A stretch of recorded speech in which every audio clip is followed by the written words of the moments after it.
এই cancer cancer cancer সবাই বলছে, তো এই ক্যান্সারটাকে আগে থেকে ধরবো কি করে? এই স্ক্রিনিং অফ ক্যান্সার কি করে করা যায়? স্ক্রিনিংটা ভীষণ ইম্পর্টেন্ট। বেশ কিছু ক্যান্সার আছে, যেমন ব্রেস্ট ক্যান্সার, যেমন ওভারিয়ান ক্যান্সার, যেমন কোলন ক্যান্সার, যেমন প্রস্টেট ক্যান্সার। এই প্রত্যেকটারই কিছু স্ক্রিনিং মেথড রয়েছে।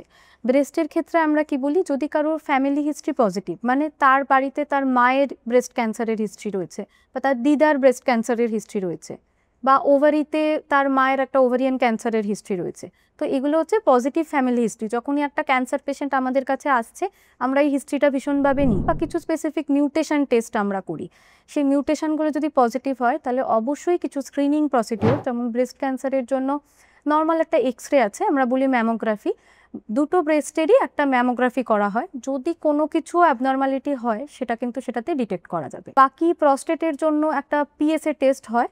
পিএসএ শুধু যে ক্যান্সারে বাড়ে সেটা নয়, পিএসএ অনেক সময় কিন্তু অনেক বিনাইন কিছুতেও পিএসএ বাড়তে পারে। কিন্তু এগুলো হচ্ছে স্ক্রিনিং টেকনিক। যদি দেখা গেল খুব অ্যাপারেন্টলি বেড়ে গেছে, আমরা একটা আর্লি ডিটেক্ট করতে পারি যে মেবি হয়তো তার মধ্যে কিছু ক্যান্সারাস থাকতে পারে। কোলনের ক্ষেত্রে আমরা কিছু স্ক্রিনিং করি, সেটাও যদি তার বাড়িতে কিছু হিস্ট্রি রয়েছে কোলন ক্যান্সারে, তাহলে কোলোনোস্কোপি করা হয়ে থাকে।